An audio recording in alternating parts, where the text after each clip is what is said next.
This channel does not promote any violent, harmful, or illegal activities. All content provided by this channel is meant for an educational purpose only. যোধপুরে RSS এর সমন্বয় বৈঠক চলছে আর সেখানে বাংলার অনুপ্রবেশ নিয়ে উদ্বেগ প্রকাশ করা হয়েছে। বাংলায় অনুপ্রবেশ বন্ধের দাবি আরএসএস এর বৈঠকে। বাংলাদেশের পরিস্থিতি নিয়েও আলোচনা হয়েছে যে বাংলাদেশের পরিস্থিতির জন্যই এই বাংলায় পশ্চিমবঙ্গে অশান্তির একটা বাতাবরণ তৈরি হচ্ছে বলে এই বৈঠকে আলোচনা হয়েছে বলে খবর।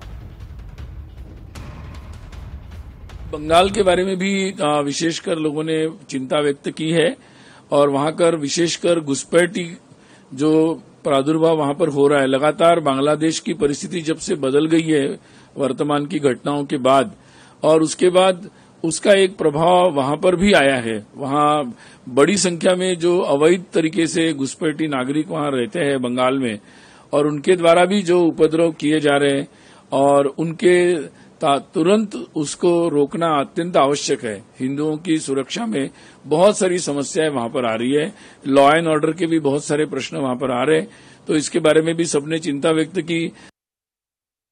1925 সালে যখন আরএসএস তৈরি হয় তখন থেকে ক্রমাগত তারা হিন্দু রাষ্ট্রের পক্ষে সওয়াল করেছে, যেটা ভারতবর্ষের যে বহুত্ববাদ তার পরিপন্থী, সেই জায়গাটাকেই আরেকবার উস্কে দিয়ে আরেকবার এগোনোর চেষ্টা করছে। এবং বাংলা এবং বিহার স্বাধীনতার আন্দোলনে ভাগ হয়েছে, সেই ভাগ হওয়ার ক্ষত আমরা বয়ে চলেছি।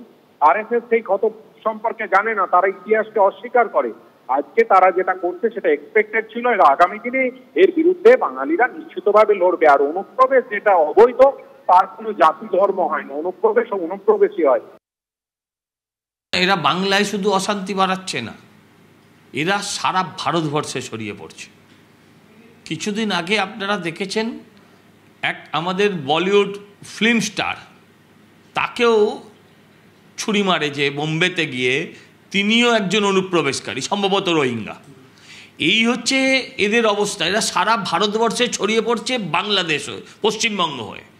এরা রোহিঙ্গা আসছে মায়ানমার থেকে বাংলাদেশ, বাংলাদেশ থেকে পশ্চিমবঙ্গ, পশ্চিমবঙ্গ থেকে সারা ভারতবর্ষ। এরা শুধু পশ্চিমবঙ্গের মাথা ব্যথার কারণ নয়, এরা সারা ভারতবর্ষের যন্ত্রণার কারণ।